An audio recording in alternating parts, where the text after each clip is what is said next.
قل إن كنتم تحبون الله فاتبعوني يحببكم الله ويغفر لكم ذنوبكم والله غفور رحيم. السلام عليكم ورحمة الله وبركاته. الحمد لله رب العالمين. اللهم صل على محمد وعلى آل محمد كما صليت على إبراهيم وعلى آل إبراهيم إنك حميد مجيد. أما بعد فاتقوا الله عباد الله.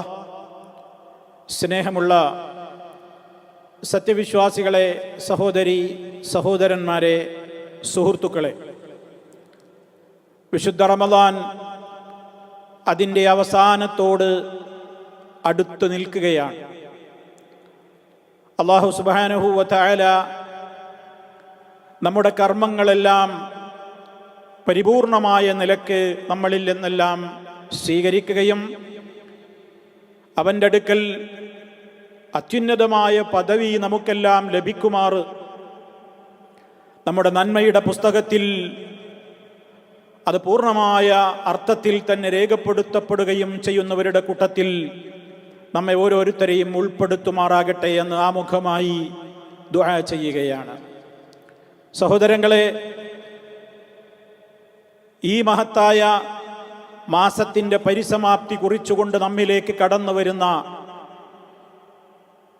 ഈദുൽ ഫിത്ർ എന്ന് പറയുന്ന ആ ആഘോഷത്തിൻ്റെ മുമ്പായി തന്നെ നാം നിർവഹിക്കേണ്ടുന്ന പരമപ്രധാനമായ ഒരു കാര്യമാണ് സകാത്തുൽ ഫിത്ർ. ഫിത്ർ സകാത്ത് എന്നാണ് അതിന് സാങ്കേതികമായി പറയപ്പെടുന്ന നാമം എന്ന് എല്ലാവർക്കും സുപരിചിതമാണ്. ആരൊക്കെയുണ്ടോ അവരെല്ലാവരും സക്കാത്ത് കൊടുക്കണം. എന്താണ് ഓരോരുത്തർ സക്കാത്ത് കൊടുക്കുവാനുള്ള ഒരാളുടെ സാമ്പത്തികമായ പരിധി എന്ന് പറയുന്നത്? ധനത്തിൻ്റെ സക്കാത്തിന് ഇത്ര രൂപത്തിലുള്ള പ്രത്യേകമായ ഒരു ലിമിറ്റ് നിശ്ചയിക്കപ്പെട്ടിട്ടുണ്ട്. ധനത്തിൽ സക്കാത്ത് നിർബന്ധമാകണമെങ്കിൽ അതേ അവസരത്തിൽ ഫിത്ർ സക്കാത്ത് നിർബന്ധമാകുവാൻ നമ്മൾ ഇത്ര മാത്രമേ ശ്രദ്ധിക്കേണ്ടതുള്ളൂ.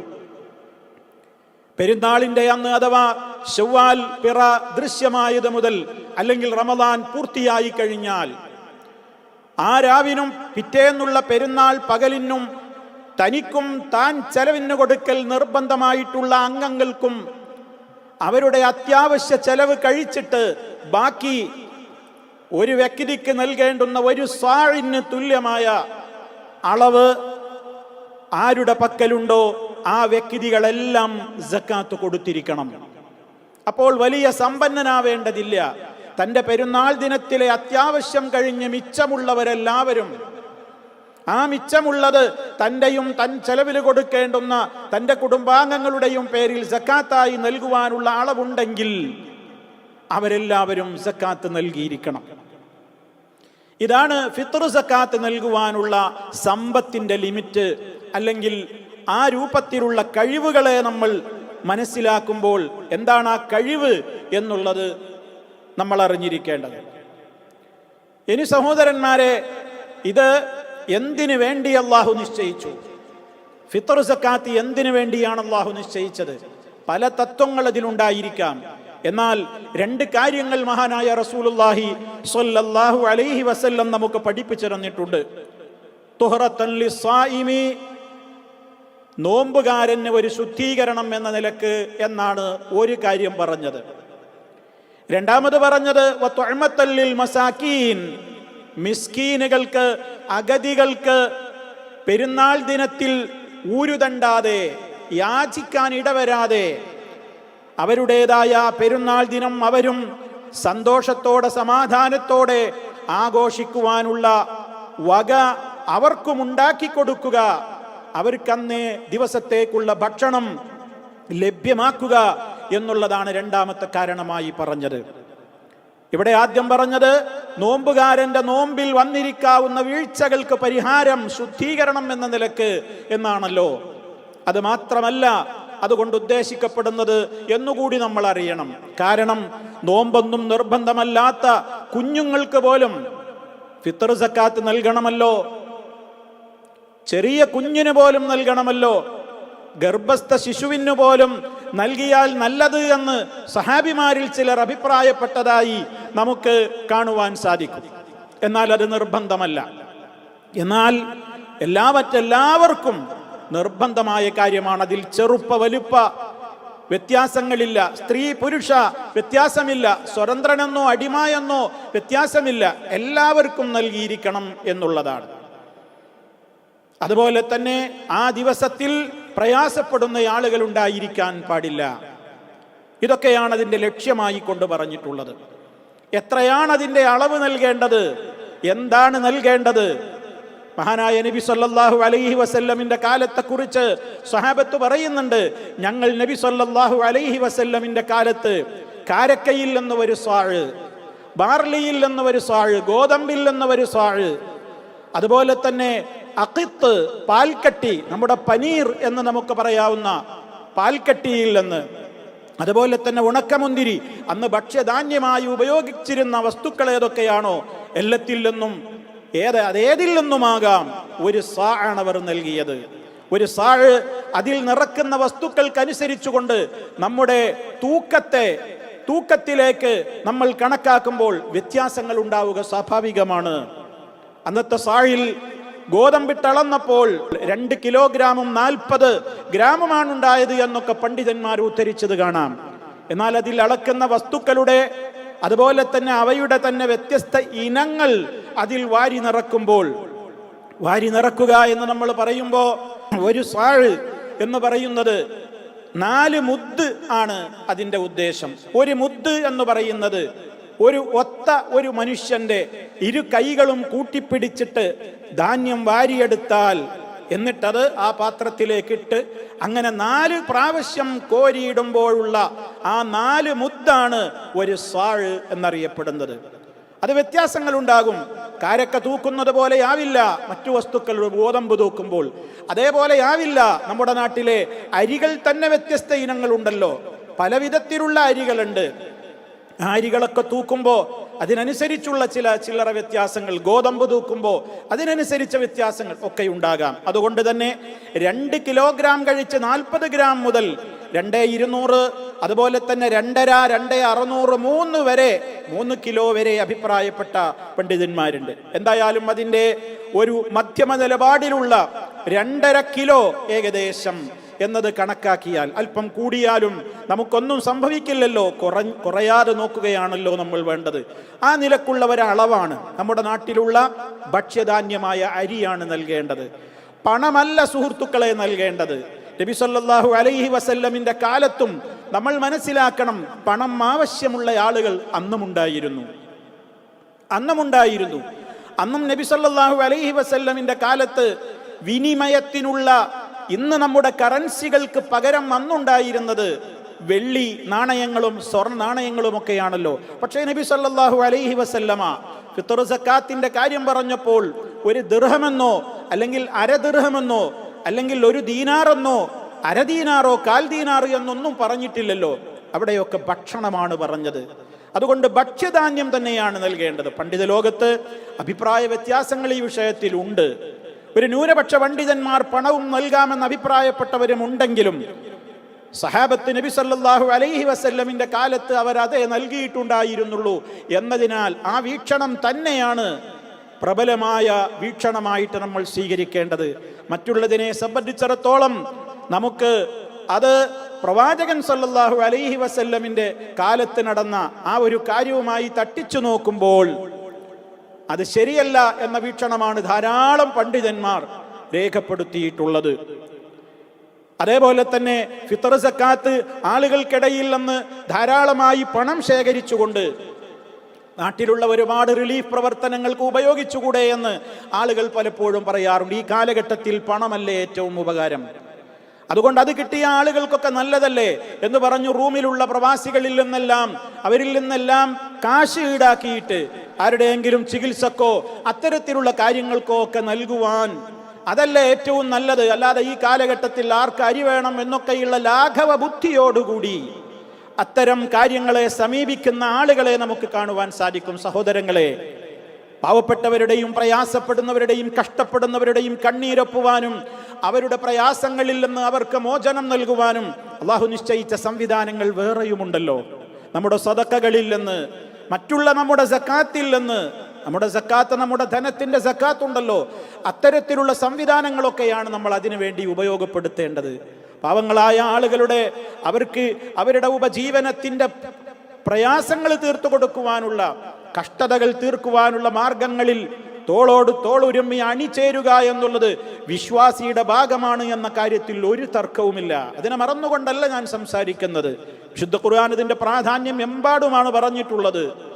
വിശ്വാസികളായ ആളുകൾ അവരുടെ ദീനിന്റെ ഏറ്റവും അടിസ്ഥാനപരമായ ഒരു കാര്യമായിട്ട് കാണേണ്ടതാണെന്ന് പാവങ്ങളായ ആളുകളുടെ പ്രയാസങ്ങളും കഷ്ടപ്പാടുകളും അത് യാഥാർത്ഥ്യമാണെന്നവർക്ക് ബോധ്യമായി കഴിഞ്ഞാൽ അതിൽ മുന്നോട്ട് വരിക എന്നുള്ളത്. ഇവിടെ ഫിത്ർ സക്കാത്ത് ഇങ്ങനെ ധാന്യമായി ഭക്ഷണമായി നൽകുന്നതിന് മാറ്റിവെച്ചുകൊണ്ട് എളുപ്പം അതാണല്ലോ എന്ന നിലക്ക് ക്യാഷ് സ്വരൂപിച്ച് വ്യത്യസ്തങ്ങളായ കാര്യങ്ങൾക്ക് വേണ്ടി ആളുകൾക്ക് വിവിധങ്ങളായ കാര്യങ്ങൾക്ക് വേണ്ടി ഇങ്ങനെ കവറിലിട്ട് ഫിത്ർ സക്കാത്ത് എന്ന് പറഞ്ഞു കൊടുക്കുന്ന രീതി അത് ശരിയല്ല. അതാണ് നമ്മൾ ആ വിഷയത്തിൽ മനസ്സിലാക്കിയിരിക്കേണ്ടത്. അതേ അവസരത്തിൽ അരിയും അതുപോലെ തന്നെ ഭക്ഷ്യധാന്യങ്ങളും അടങ്ങുന്ന കിറ്റ് സമൂഹത്തിന് എത്തിച്ചു കൊടുക്കുന്ന ആളുകൾ, ആ ആളുകളെ, വക്കീലിനെ, ഏജൻസിയെ അത് കൃത്യസമയത്ത് അവകാശികളായ ആളുകൾക്ക് എത്തിച്ചു കൊടുക്കുവാൻ ഞങ്ങൾ സന്നദ്ധരാണെന്ന് നമ്മെ അറിയിക്കുന്ന ആളുകൾക്ക് നമുക്ക് നേരത്തെ തന്നെ ക്യാഷ് അവരെ ഏൽപ്പിക്കാവുന്നതാണ്. എന്താണ് ആ ക്യാഷ് കൊടുക്കുമ്പോൾ നമ്മുടെ ഉദ്ദേശം? ഈ ക്യാഷ് അർഹർക്ക് കൊടുക്കാനല്ല.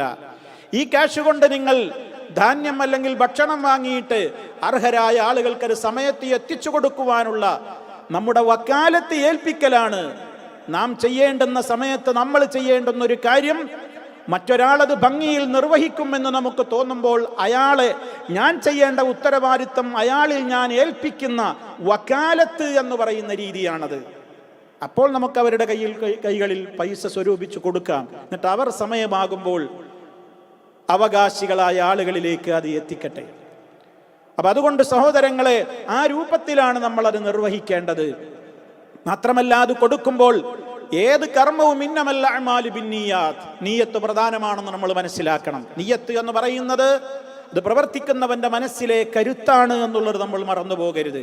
ഫിത്ർ സക്കാത്താണ് ഞാൻ നൽകുന്നത്, എന്റെയും ഞാൻ ചെലവിന് കൊടുക്കൽ നിർബന്ധമായിട്ടുള്ള ആരുടെയൊക്കെ സക്കാത്താണോ ഞാൻ കൊടുക്കുന്നതെങ്കിൽ അത് അവർക്കൊക്കെ വേണ്ടിയുള്ള ഫിത്ർ സക്കാത്തായിട്ടാണ് ഞാൻ നൽകുന്നത് എന്ന് വക്കീലിനെ ക്യാഷ് ഏൽപ്പിക്കുന്ന നേരത്തും അതല്ലെങ്കിൽ നേർക്ക് നേരെ തന്നെ നമ്മൾ വിതരണം ചെയ്യുകയാണെങ്കിലും ആ സമയത്ത് നമ്മുടെ മനസ്സിൽ ആ ഉദ്ദേശമുണ്ടായിരിക്കണം എന്നത് നമ്മൾ മറന്നു പോകരുത്. ഫിത്ർ സക്കാത്ത് സ്വീകരിക്കുന്ന ആളുകൾ ആരാണത് സ്വീകരിക്കേണ്ടത്? ആർക്കാണത് നൽകേണ്ടത്? സമൂഹത്തിലെ ദരിദ്രന്മാരായ അഗതികളായ ആളുകൾക്കാണ് അത് നൽകേണ്ടത്. വിശുദ്ധ ഖുർആൻ പറഞ്ഞിട്ടുള്ള 8 വിഭാഗങ്ങളുണ്ടല്ലോ. അതിൽ ആദ്യമായി എണ്ണിയ ഫുഖറാ, അതുപോലെ തന്നെ മസാക്കീൻ, പ്രയാസപ്പെടുന്ന ആളുകൾ, അത്തരത്തിലുള്ള ആളുകൾക്കാണത് നമ്മൾ നൽകേണ്ടത്. പലപ്പോഴും സ്വീകരിക്കുന്ന ആള് തന്നെയും അയാളും കൊടുക്കേണ്ടി വരും. കൊടുക്കേണ്ടുന്ന ആളുകൾ തന്നെ സ്വീകരിക്കുന്ന അവസ്ഥയും വരും. അതിന് വിരോധമൊന്നുമില്ല. പലപ്പോഴും പല ആളുകളും അവരുടെ സക്കാത്ത് അവർ നൽകും. അതേ വീട്ടിലേക്ക് തന്നെ ഈ ഇനത്തിൽ അവർക്ക് ധാന്യവും ഭക്ഷണവുമൊക്കെ എത്തുകയും ചെയ്യും. പക്ഷെ അതൊരു സൂത്രമായി ഉപയോഗിക്കുവാൻ പാടില്ല. അങ്ങനെ പറയാൻ കാരണം, നമ്മുടെയൊക്കെ നാടുകളിൽ പണ്ട് കാലത്ത് ചില ഹീലത്തുകൾ, കർമ്മശാസ്ത്ര പണ്ഡിതന്മാര് ചില സൂത്രങ്ങൾ എന്ന പേരിലാണ് അതിനെ സംബന്ധിച്ച് പറഞ്ഞ് പരിചയപ്പെടുത്തിയിട്ടുള്ളത്. ചില ആളുകളൊക്കെ ചെയ്യാറുണ്ട്, അത് ശരിയല്ല. എന്ത്? ഞാൻ എൻ്റെ കുടുംബത്തിലെ അല്ലെങ്കിൽ എൻ്റെ അയൽവാസികൾക്കോ പരിചയക്കാർക്കോ ഒക്കെ ഞാൻ എന്തു ചെയ്യും? എൻ്റെ വീട്ടിലെ കണക്കാക്കിയിട്ട് 10 കിലോ അങ്ങോട്ട് നൽകും. അപ്പോൾ തന്നെ അവരെന്തു ചെയ്യും? ആ അരി അവിടെ മേടിച്ചു വെച്ച് അവരുടെ വീട്ടിലുള്ളവർ 10 കിലോ നമ്മൾക്ക് ഇങ്ങോട്ടും നൽകും. ഫലത്തിൽ നമ്മൾ കൊടുക്കാത്തതുപോലെ ആ ഒരു രീതി പലയിടത്തും പണ്ട് കാലങ്ങളിൽ ഇവിടുന്ന് അങ്ങോട്ടും അവിടുന്ന് ഇങ്ങോട്ടും എന്നിങ്ങനെ അങ്ങോട്ടും ഇങ്ങോട്ടും ഇങ്ങനെ കൊണ്ടും കൊടുക്കുന്ന ഒരു രീതി അന്നുണ്ടായിരുന്നു. എന്നാൽ സഹോദരങ്ങളെ, അങ്ങനെ ഒരാൾ അങ്ങോട്ടും ഇങ്ങോട്ടും സ്വീകരിക്കുന്നതിന് തെറ്റുണ്ട് എന്നല്ല ഞാൻ സൂചിപ്പിക്കുന്നത്. പക്ഷേ ഞാനത് വാങ്ങാൻ അർഹനാണോ?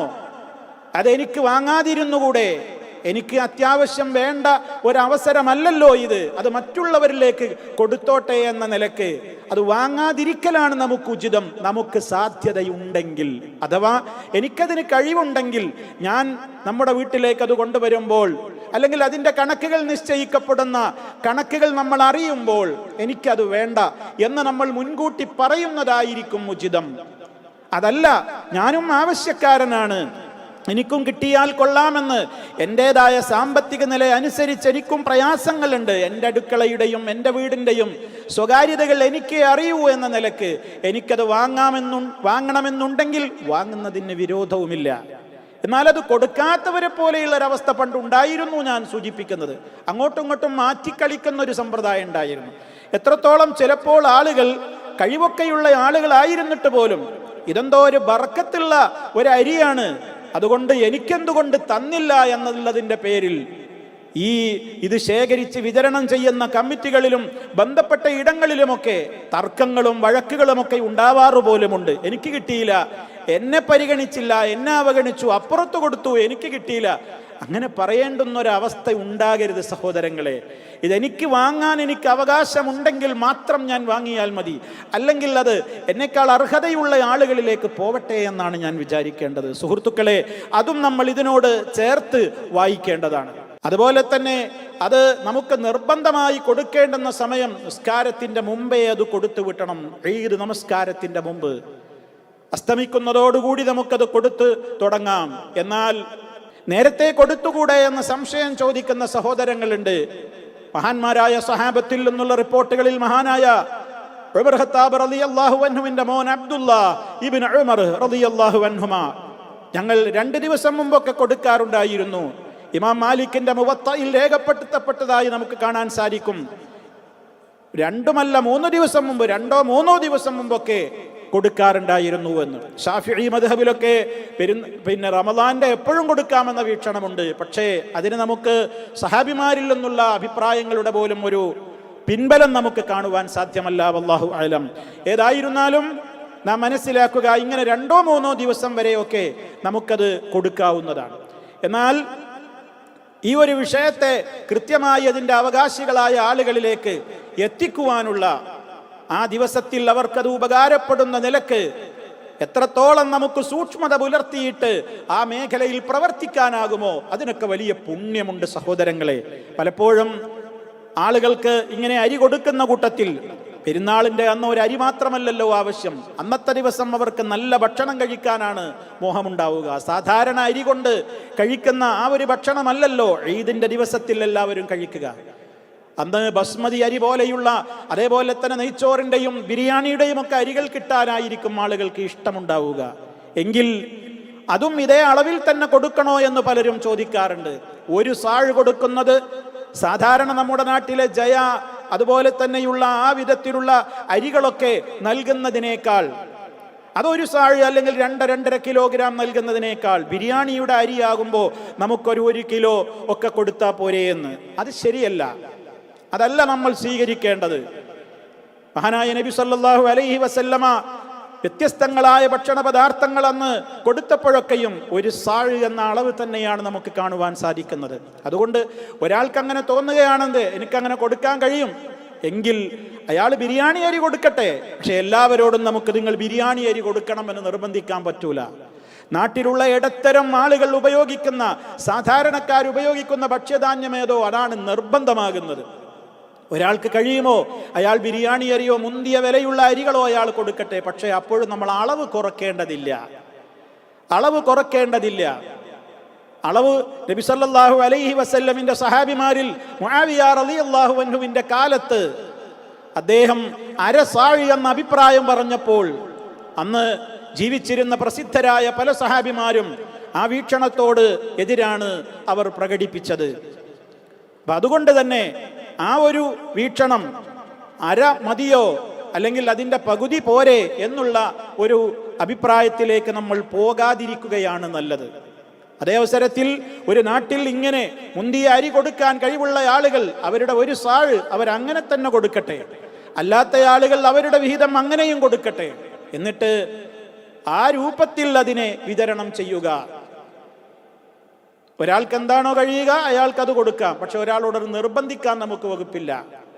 അതുകൊണ്ടാണ് ഇസ്ലാം ആ വിഷയത്തിൽ സാധാരണ ജനങ്ങൾ ഉപയോഗിക്കുന്ന ഭക്ഷണ പദാർത്ഥം എന്ന് അവിടെ പറയുവാൻ കാരണം.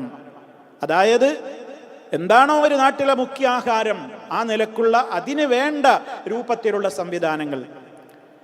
അപ്പോൾ ഇതിൻ്റെ കൂടെ ഇനി അതിന് അന്ന് കറി ഉണ്ടാക്കുവാനും അല്പം മാംസമോ അതിലേക്ക് ചേർക്കേണ്ടുന്ന പലവ്യഞ്ജനങ്ങളോ ഒക്കെ അടങ്ങുന്ന ഒരു കിറ്റാക്കിക്കൊണ്ട് നൽകുമ്പോൾ അത് കൂടുതൽ ഉത്തമമാണ് എന്ന വിഷയത്തിൽ യാതൊരു സംശയവുമില്ല.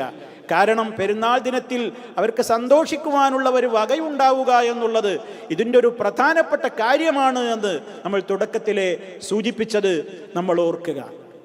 അപ്പം ഏതായിരുന്നാലും സഹോദരങ്ങളെ, ഇതാണ് ആ വിഷയത്തിൽ നമ്മൾ മനസ്സിലാക്കിയിരിക്കേണ്ടുന്ന ഒരു പ്രധാനപ്പെട്ട കാര്യം. അതുപോലെ തന്നെ നമസ്കാരത്തിൻ്റെ മുമ്പ് അത് കൊടുത്തു വിട്ടൽ നിർബന്ധമാണ്.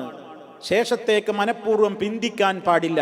ഒരാൾ മറന്നു എങ്കിൽ അയാൾക്ക് ഓർമ്മ വന്നത് നിസ്കാരമൊക്കെ കഴിഞ്ഞ് പിന്നെയാണെങ്കിൽ, മറവിക്ക് ഇസ്ലാമിൽ എപ്പോഴും എന്തുണ്ട്, ഒരാൾ മറന്നുവെങ്കിൽ നിവൃത്തിയില്ലല്ലോ, അയാൾ ഓർമ്മ വരുമ്പോൾ കൊടുക്കണം. മനഃപൂർവ്വം ഒരാൾ പിന്തിക്കുകയാണെങ്കിൽ അയാൾ കുറ്റക്കാരനാകും, അയാൾ തൗബ ചെയ്യണം. മാത്രമല്ല ആ തുല്യമായ നിലക്ക് അയാൾ സാധുക്കൾക്ക് വിതരണം ചെയ്യുകയും വേണം. എന്തായാലും അതിൽ നിന്ന് ഒഴിവില്ല എന്ന് നമ്മൾ മനസ്സിലാക്കേണ്ടതുണ്ട്. മാത്രമല്ല മഹാനായ നബി സല്ലല്ലാഹു അലൈഹി വസല്ലമിന്റെ കാലത്ത് ഇത് സമൂഹം അതൊരു പുണ്യകർമ്മമാണ് എന്ന നിലക്ക് തന്നെയല്ലേ അത് ചെയ്തിട്ടുള്ളത്. അതുകൊണ്ട് തന്നെ നമ്മുടെയും മനസ്സിൽ ആ ഒരു പ്രത്യേകമായ ബോധവും ഓർമ്മയുമൊക്കെ നമുക്ക് വേണം. ഇത് ഫിത്ർ സക്കാത്ത് എന്ന് പറയുന്നത് ഒരു ആരാധനയാണ്. അതിൻ്റെ കൃത്യതമായ നിലക്കത് നിർവഹിച്ചാലേ എനിക്ക് അള്ളാഹുവിൻ്റെ അടുക്കൽ അത് മഖ്ബൂലാവുകയുള്ളൂ. വിധങ്ങൾ പറഞ്ഞില്ലേ, മന്നദ്ദാഹാദ് ആരെങ്കിലും കൊടുത്തു വീട്ടിയാൽ, നിസ്കാരത്തിന്റെ മുമ്പ് കൊടുത്തു വീട്ടിയാൽ ഫഹിയ സക്കാത്തുൻ മഖ്ബൂല, അത് സ്വീകാര്യയോഗ്യമായ സക്കാത്തായിട്ട് പരിഗണിക്കപ്പെടും. ശേഷമാണെങ്കിൽ അത് കേവലം ഒരു സ്വദഖയായിട്ട് മാറും എന്ന് പറഞ്ഞില്ലേ. അപ്പോ അള്ളാഹുവിൻ്റെ അടുക്കൽ സ്വീകാര്യയോഗ്യമാകൽ ഒരു പ്രധാനപ്പെട്ട കാര്യമാണ് എന്നുള്ളത് നമ്മൾ മറക്കരുത്. എങ്ങനെയെങ്കിലും എൻ്റെ ബാധ്യത ഒഴിവാക്കുക എന്നുള്ള നിലക്ക് അതൊക്കെ എങ്ങനെയെങ്കിലുമൊക്കെയാണ് നടക്കട്ടെ എന്ന രൂപത്തിലാവാതെ അതിലൊക്കെ ഒരു ശ്രദ്ധയും ഒരു സൂക്ഷ്മതയുമൊക്കെ സമൂഹത്തിൽ ഉണ്ടാകണം എന്നുള്ള വിഷയത്തിൽ നമ്മുടെയൊക്കെ മനസ്സുകളിൽ അത് ഉണ്ടാകണം എന്നുള്ളതാണ് എനിക്ക് ഈ അവസരത്തിൽ പ്രാധാന്യപൂർവ്വം സൂചിപ്പിക്കുവാനുള്ളത്. അതുപോലെ തന്നെ നമ്മൾ എവിടെയാണിത് നൽകേണ്ടത്? ഓരോരുത്തരും എവിടെയാണോ അവരവർ ജീവിക്കുന്ന പെരുന്നാളിൻ്റെ ദിവസം എവിടെയാണോ ഉള്ളത് അവിടെ തന്നെ, അവിടെയുള്ള ആളുകൾക്ക് നൽകൽ തന്നെയാണ് ഉത്തമം. അതിൽ യാതൊരു സംശയവുമില്ല.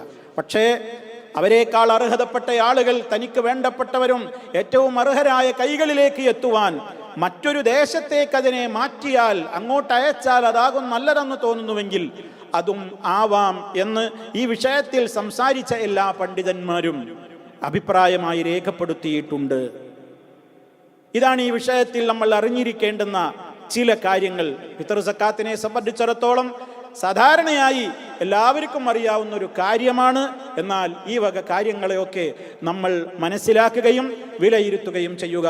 അല്ലാഹു സുബ്ഹാനഹു വ തആല എല്ലാ അർത്ഥത്തിലും നമ്മിൽ നിന്നുള്ള ഏത് കർമ്മങ്ങളും ആത്മാർത്ഥമായ നിലക്ക് അവന് വേണ്ടി എന്ന നിലക്ക് അവൻ നമ്മളിൽ നിന്ന് സ്വീകരിച്ചുകൊണ്ട് അർഹമായ പ്രതിഫലം നൽകി നമ്മളെ എല്ലാവരെയും അവൻ ആദരിക്കുമാറാകട്ടെ. അവൻ്റെ ജന്നത്തിൽ ഇടം നൽകി ആദരിക്കട്ടെ. ജഹന്നമിൽ നിന്ന് കാത്തുരക്ഷിക്കുമാറാകട്ടെ. എല്ലാവിധത്തിലുള്ള പ്രയാസങ്ങളിൽ നിന്നും റബ്ബ് നമ്മെ കാത്തുരക്ഷിക്കുമാറാകട്ടെ. അല്ലാഹുമ്മ ആതി അൻഫുസനാ തഖ്വാഹ വസക്കിഹാ അൻത ഖൈറു മൻ സക്കാഹാ റബ്ബനാ തഖബ്ബൽ മിന്നാ ഇന്നക അൻതസ് സമീഉൽ അലീം വൽഹംദുലില്ലാഹി റബ്ബിൽ ആലമീൻ. വസ്സലാമു അലൈക്കും വറഹ്മത്തുള്ളാഹി വബറകാതുഹു.